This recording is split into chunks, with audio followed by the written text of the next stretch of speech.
Hey leaders, you gotta watch this. I don't know who needs to hear this today, but according to the laws of aerodynamics, the bumblebee should not be able to fly. You see, its body is too large and its wingspan, well, it's too short. Its proportions, they don't make sense at all. And therefore, for years, scientists have studied it, they have measured it, and they have analyzed the data. On paper, well, the numbers reveal that, in fact, the bumblebee should not be able to fly. And yet, the bumblebee flies. Not gracefully like an eagle or elegantly like a butterfly. It flutters and it strains and it vibrates its wings nearly 200 times per second. It doesn't glide through the air, it actually fights the air. And somehow it manages to rise. I guess the question is why? Well, because the bumblebee doesn't live by the expectation and calculations of the observers. It lives by the design of its creator. And here's what grips me.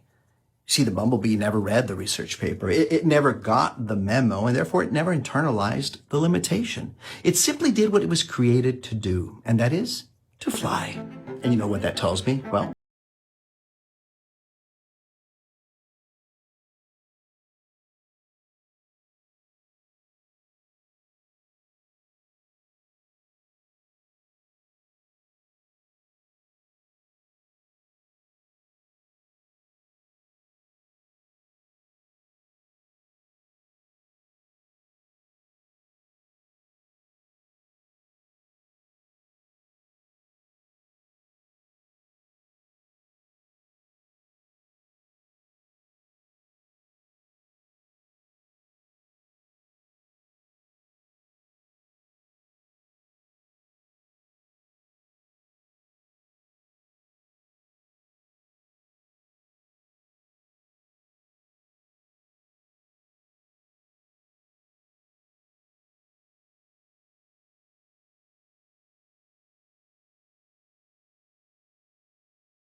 upward will never be held down by human opinion.